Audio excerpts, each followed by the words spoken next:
మనకి శుభగ్రహాల కలయిక, క్రూర గ్రహాల కలయికలు జరుగుతున్నప్పుడు దేశకాల పరిస్థితుల్లో మార్పులు ఉంటాయి. అలాగే ప్రతి రాశి వారికి ముందుగా లగ్నం చూసుకోవాలి. లగ్నం తెలియనటువంటి వారు రాశి నుంచి కనుక చూసుకుంటే, ఇప్పుడు మనకి చూడండి, గురువు 2వ తేదీ జూన్ 2 నుంచి కర్కాటకంలోకి మారుతున్నాడు అన్న విషయం తెలుసు. కానీ అదే గురువు దగ్గరికి జూన్ 9వ తేదీ నుంచి శుక్రుడు వచ్చి చేరుతున్నాడు.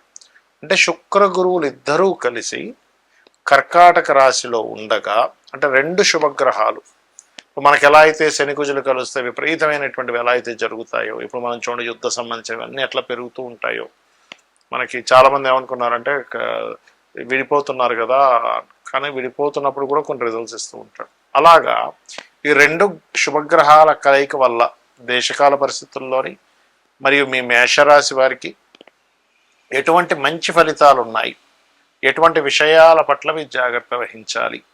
ఎందుకంటే మీకు కుజుడు దాదాపుగా 21వ తేదీ వరకు మీ రాశిలో ఉంటాడు. మరి 21వ వరకు మీ జాతకంలో కుజుడు రాశిలో ఉంటూ 4వ భావంలో ఈ చతుర్థ స్థానం కేంద్ర స్థానంలో ఈ రెండు గ్రహాలు ఉన్నప్పుడు ఎటువంటి ఫలితాలు ఉంటాయి, ఏ దేవతారాధన చేసుకోవాలనేటువంటి అంశాలు చెప్తుంది. నేనైనప్పటికీ చెప్పిస్తుంది సాక్షాత్ లలిత అమ్మవారిగా భావిస్తూ, ఆ లలితాంబిక అమ్మవారి యొక్క అనుగ్రహం మీకు పరిపూర్ణంగా కలగాలని మనస్ఫూర్తిగా కోరుకుంటూ, ఇక్కడ ప్రధానంగా ఏంటంటే చతుర్థము అనేటువంటిది ఏదైతే ఉందో అది అన్నిటికంటే కూడా ఒక విద్యా సంబంధించిన ప్రాపర్టీ ఇచ్చేటువంటి కేంద్రము. ఎప్పటి నుంచో మీకు ఫలానా కోర్స్ చేయాలండి, అవ్వట్లేదు, ఇక్కడ ఈ రెండు గ్రహాల కలయిక మీకు సపోర్ట్ చేస్తుంది. గుర్తుపెట్టుకోండి, గోచార గ్రహాలు ఎప్పుడు కూడా ఏంటంటే ఒక గోచారం, ఒక టైం మనం చూడండి. అంటే చిన్న మీకు చాలా క్లియర్, చాలా సింపుల్గా అర్థమయ్యేలా చెప్తా. ఒక స్త్రీమూర్తి బిల్డింగ్ మీద ఏదో ఆరబెడదాం అనుకున్నది, బట్టలో ఒడియాలు ఏదో ఒకటి. ఏం చేస్తుంది, అతను సరిగ్గా మంచి 11 ఆ ప్రాంతంలో మంచి ఎండాకాలంలో పెడితే 2 గంటల్లో ఆరిపోద్దని ఫీల్. అదే వర్షాకాలం అయితే అంటే సమయం, మంత్, టైము ఎలా అయితే మనకి ఒక కేవలం ఒక ఒడియాలు ఎండబెట్టుకోవడానికి ఎలా అయితే సహకరిస్తుందో, గోచారంలో గురు శుక్రుల కలయిక విద్యా విషయంలో మేషం వారికి, ప్రాపర్టీలో గతంలో ఏవైతే ప్రాపర్టీస్ ఉన్నాయో అవి కొంచెం ముందుకు కదలట్లేదండి, ప్రాపర్టీ మూలంగా ధనం రావాలనుకుంటున్నాము. ఎందుకంటే గురువు దగ్గరికి ధనాధిపతి వెళ్తున్నాడు కాబట్టి. కొంతమందికి చూడండి తల్లిదండ్రుల ప్రాపర్టీయో తాతగారి ప్రాపర్టీయో ఉంటూ ఉంటుంది. ఆ ప్రాపర్టీస్ ముఖ్యంగా తాతగారి ప్రాపర్టీ విషయంలో, ఎందుకంటే కుజుడు అక్కడి నుంచి, శుక్రుడు అక్కడి నుంచి గురువును కలుపుకొని గురువు యొక్క దృష్టి అష్టమం మీద పడుతుంది. అష్టమం అంటే తాతగారి ప్రాపర్టీ.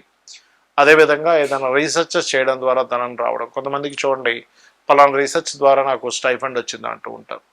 అలా విద్యార్థులకి, రియల్ ఎస్టేట్ రంగాల్లో ఉండేటువంటి వారికి, కన్స్ట్రక్షన్ రంగాల్లో ఉండేటువంటి వారికి, ఎందుకంటే కొంతమంది చూడండి పలానా పెద్ద అపార్ట్మెంట్లు అయిపోయామండి, ఏంటో జనాలు రావట్లేదు, మార్కెట్ లేదు అని బాధపడుతూ ఉంటారు. అటువంటి వారికి ఎప్పుడైతే మీ యొక్క ధనాధిపతి వెళ్ళి చతుర్థ భావంలో గురువుతో కలుస్తున్నాడో అక్కడ యోగాన్ని ఇస్తాడు. అయితే ఇక్కడ ఎప్పుడు కూడా ఒక ప్లానెట్ తన యొక్క ఫలితాన్ని ఇచ్చేటప్పుడు మీకు తన తర్వాత రాసులే ఉందో చూడాలి. అంటే ఎలా అంటే ఇప్పుడు ఒక కారులో వెళ్తున్నాము, కానీ మనకు ముందుని ట్రాఫిక్ జామ్ అయిపోయింది, మనం ముందుకు కదలలేము. అలాగే మీ శుక్ర గురువులకి తర్వాత రాసుల్లో కేతు ఉన్నాడు, అంటే మీ ఆలోచన స్థానంలో ఉన్నాడు కేతువు. సంతాన స్థానం కూడా అవుతుంది. లగ్నంలో కూర్చున్నాడు. సో ఎప్పుడైతే లగ్నంలో కూర్చున్నాడో ఉత్సాహం ఉంటుంది, మనకి ఏదో ఒకటి చేసేసేయాలి, మనం ఎలాగోలా సక్సెస్ అవ్వాలని. కానీ మనకు ఉత్సాహం ఉన్నంత మాత్రం సరిపోదు. ఇప్పుడు కారులో ఉన్నాము, స్ట్రక్ అయిపోయింది, మనలో ఉత్సాహం ఉంటే సరిపోదు. ఆ కారు ముందు ఉండేటువంటిది క్లియర్ అయితేనే ఎలా క్లియర్ అవుతుందో, ఇట్ ఈస్ సేమ్ టైం పంచమ స్థానంలో ఉండేటువంటి కేతువు యొక్క సంబంధించింది మీరు రెమెడీ చేసుకోవాలి. అంటే ఏం చేయాలి, లగ్నంలో కుజుడు, పంచమంలో ఉండే కేతువు, అంటే మీ ఆలోచన ధోరణి మారాలి. అదేవిధంగా మీకు పంచమం అంటే ఉపాసనా స్థానం, గణపతిని ఆరాధన చేయడము, సుబ్రహ్మణ్యేశ్వర స్వామిని ఆరాధన చేయడము. మీరు గణపతి ఆలయాలకి లేదా సుబ్రహ్మణ్యేశ్వర స్వామి ఆలయాలకు వెళ్ళి అక్కడ గరిక, గణపతికి అయితే గరిక, సుబ్రహ్మణ్యేశ్వర స్వామికి అయితే కనుక మీరు ఏదైనా ఒక తీపి పదార్థం కావచ్చు, లేకపోతే పళ్ళు కానీ, ముఖ్యంగా దానిమ్మ పళ్ళని గనక సుబ్రహ్మణ్యేశ్వర స్వామికి గనక సమర్పించినట్లయితే కుజ ప్రభావం వల్ల అనవసరం గొడవలు ఉండవు, స్ట్రెస్ తగ్గుతుంది, మీరు అనుకున్నటువంటి సంకల్పము మీరు అయ్యేలా చేయగలుగుతారు, మీరు అనుకున్నది అనుకున్నట్టుగా కుదురుతుంది కూడా. అయితే ఇక్కడ ఈ చతుర్థ భావం అనేటువంటిది వాహనం నడిపేటువంటి వారికి, ట్రాన్స్పోర్టేషన్స్లో ఉండేటువంటి వారికి, లేకపోతే కళా సంబంధించినటువంటి విద్యా సంస్థలు పెడుతూ ఉంటారు కొంతమంది, ఆర్ట్స్ బ్యాక్గ్రౌండ్లో ఉండేటువంటివి, అటువంటివి నడిపేటువంటి వారికి కూడా అనుకూలంగా ఉంటుంది చెప్పాలంటే. ఎందుకంటే ఈ ధనాధిపతి ఎప్పుడైతే గురు సంబంధించిన దాంట్లో ఉన్నాడో, కాకపోతే మీకు ఏలినాడ్స్ అని ఒకటి నడుస్తుంది కాబట్టి చేసేటువంటి ఇన్వెస్ట్మెంట్స్ ఏవైతే ఉంటాయో కాస్త జాగ్రత్తగా చూసుకొని చేయండి, తొందరపడకండి. అంటే పెద్ద మొత్తంలో ఒకటేసారి ఇన్వెస్ట్మెంట్ చేయడం కాకుండా స్లోగా, అంటే లాంగ్ టర్మ్ దృష్టిలో పెట్టుకొని చేయండి, మీకు అన్ని విధాలా బాగుంటుంది. మరి ఈ 2 గ్రహాల వల్ల దేశకాల పరిస్థితుల్లో ఎటువంటి ఫలితాలు వస్తాయి చూసుకున్నట్లయితే, మనం గతంలో ఎప్పటి నుంచో చెప్తూ వస్తున్నాం, ఈ కుజుడు అగ్నితత్వ రాశుల్లో ఉన్నాడు, శని మీనరాశిలో కూర్చున్నాడు, కర్కాటక రాశిలోకి వచ్చేటువంటి గురువు, ఇందులో గుడ్ ఉంది బ్యాడ్ ఉంది చెప్తాను, what is good and what is జాగ్రత్త అని చెప్పి చూసుకుంటే, ఇక్కడ జాగ్రత్త అనేటువంటిది నీటి ద్వారా వచ్చే సమస్యలు, వాహనాల ద్వారా వచ్చే సమస్యలు. ఎందుకు అంటే ఈ గురువు ఎప్పుడైతే మనకి కర్కాటక రాశిలో శని రాహు ఎనర్జీస్తో ఉన్నాడో, ఇది వాహన ప్రమాదాలని, నీటికి ద్వారా వచ్చేటువంటి విపత్తులని, యుద్ధ సంబంధించిన అంతా సమస్య పోయే కదా, ముగిసిపోయే అనుకున్నది మళ్ళీ పెరగడం. ఎందుకంటే మే 11 నుంచి ఎప్పుడైతే మనకి కుజుడు మేషరాశిలోకి వస్తున్నాడు, మే 11 నుంచి మీరు కనుక గమనించినట్లయితే ఇంకా ఏ యుద్ధము లేదనుకునేది మళ్ళీ మే 11 నుంచి మళ్ళీ పెరుగుతూనే ఉంటాయి కామన్గా. అటువంటి ఫలితాలు వస్తూ ఉంటాయి. మరి మంచి ఏమిటి అంటే, కొన్ని ప్రదేశాల్లో మనం చూడండి, రియల్ ఎస్టేట్ ఆగిపోయింది, ఏంటోనండి ఇక్కడ పెరిగేటట్లేదు అనుకునే ప్రదేశాల్లో మళ్ళీ రియల్ ఎస్టేట్ పుంజుకుంటుంది. ఎందుకు కారణం ఏమిటి అంటే, గురువు ఎక్కడైతే ఉన్నాడో న్యాచురల్ 4th హౌస్, ఆ సహజ చతుర్థ స్థానంలో ఉండేటువంటి గురువుకి శుక్రుడి యొక్క సంబంధం వస్తూ, న్యాచురల్గా మనకి ఎవరికైనా సరే రియల్ ఎస్టేట్ బాగా పుంజుకోవడము అనేటువంటిది ఎవరి జన్మజాత చక్రంలో అయినా, వృశ్చికంలో కనుక కుజుడు ఉన్నాడు అనుకోండి, అప్పుడు వాళ్ళకి రియల్ ఎస్టేట్ పుంజుకుంటుంది. అలాగే వృశ్చిక రాశిని ఏదైనా శుభగ్రహం చూసినా సరే పుంజుకుంటుంది.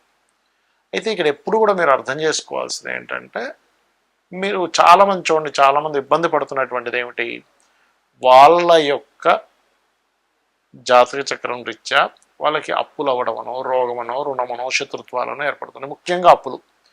అప్పుడు మీరు చేయవలసింది ఏంటంటే, మీ లగ్నం నుంచి, అంటే మీ యొక్క జాతక చక్రంలో మీది మేషం నుంచి మీనం వరకు ఏ లగ్నం అయిందో చూసుకొని, మీ లగ్నం నుంచి 6వ అధిపతి ఎవరో తెలుసుకోగలగాలి. ఇప్పుడు మేషానికి కన్యారాశి అవుతారు వస్తాను, మేషం, వృషభం, మిథునం, కర్కాటకం, సింహం, కన్య. 6వ భావంలో ఏ గ్రహం ఉందో ఆ గ్రహానికి సంబంధించిన దానం ఇవ్వండి. మేషానికైతే కన్య అవుతుంది, వృషభానికైతే తుల అవుతుంది, మిథునానికైతే వృశ్చికం అవుతుంది. అంటే మేషానికేమో మీరు పెసలు దానంగా ఇవ్వండి, వృషభానికేమో శుక్రుడికి సంబంధించినవి అంటే బొబ్బర్లు దానంగా ఇవ్వండి, లేకపోతే శనగలు ఇచ్చినా పర్లేదు, లాభాధిపతి కూడా పనిచేస్తాడు అక్కడ. మిథునానికి చాలా క్లియర్గా మీకు ఇక్కడ కందులు దానంగా ఇవ్వండి. మరియు అదేవిధంగా కర్కాటకానికి మీరు బొబ్బర్లు ఇవ్వచ్చు లేదా శనగలు ఇవ్వచ్చు. బొబ్బర్లు ఇంకా బాగా పనిచేస్తాయి, అంటే 6th లాడ్ కంటే 11th లాడ్ పనిచేస్తాడు. ఇక్కడ ఏంటంటే, మన పూర్వజన్మలో ఉండేటువంటి కర్మ వల్లనే మనం అప్పులు పాలవడము, అనుకున్నది సాధించలేకపోవడము, ఇబ్బంది పడడం జరుగుతూ ఉంటుంది.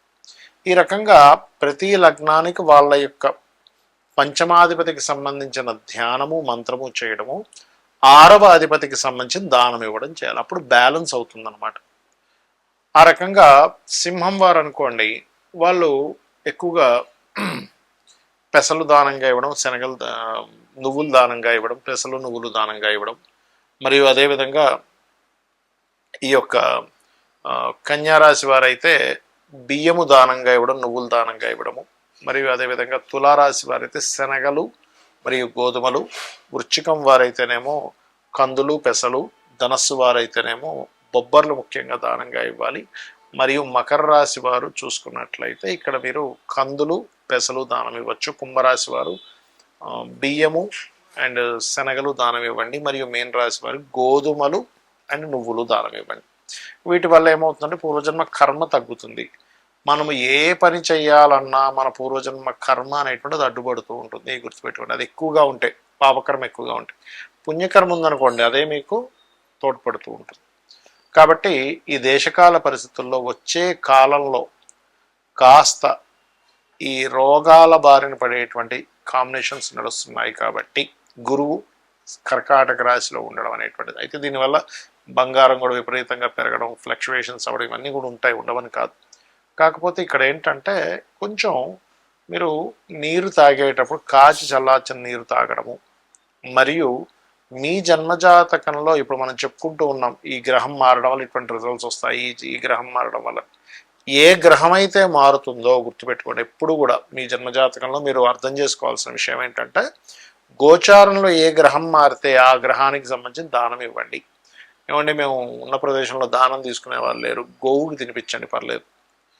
అలా కాకుండా దానము తీసుకోవడానికి లేరు, గోవు తినిపించుకోవడానికి మాకు గోశాల లేదు, ఎక్కడ గోవులు కూడా ఉండవు, మేము ఉండేటువంటిది ఏదో సౌదీ కంట్రీస్లో ఉంటున్నాం అనుకున్నప్పుడు మీరు చక్కగా కూర్చొని ఆ గ్రహ అధిష్టాన దేవతను ధ్యానం చేయండి. అంటే ఇప్పుడు రవి మారాడు సూర్యభగవానుని, చంద్రుడు మారాడు రాజరాజేశ్వరీదేవి అయి నమః అని, కుజుడు మారాడు ఓం స్కందాయ నమః, బుధుడు మారాడు ఓం విష్ణవే నమః, గురువు మారాడు ఉదాహరణకి అప్పుడు ఓం దత్తాత్రేయాయ నమః, శుక్రుడు ఓం శ్రీమాత్రే నమః, శని నమ శివాయ లేదా ఓం ఆంజనేయ స్వామి నమః, రాహువు మారాడు అనుకోండి, రాహుకేతు ఇప్పట్లో మారట్లేదు, మనకు నవంబర్లో మారుతాడు, అప్పుడు ఓం దుర్గాయ నమః, ఓం గణాధిపతయ నమః. దీనివల్ల ఏమవుతుందంటే గ్రహ మార్పు వల్ల మీకు కలిగేటువంటి చెడు జరగకుండా మంచి జరుగుతుంది. శ్రీమాత్రే నమః.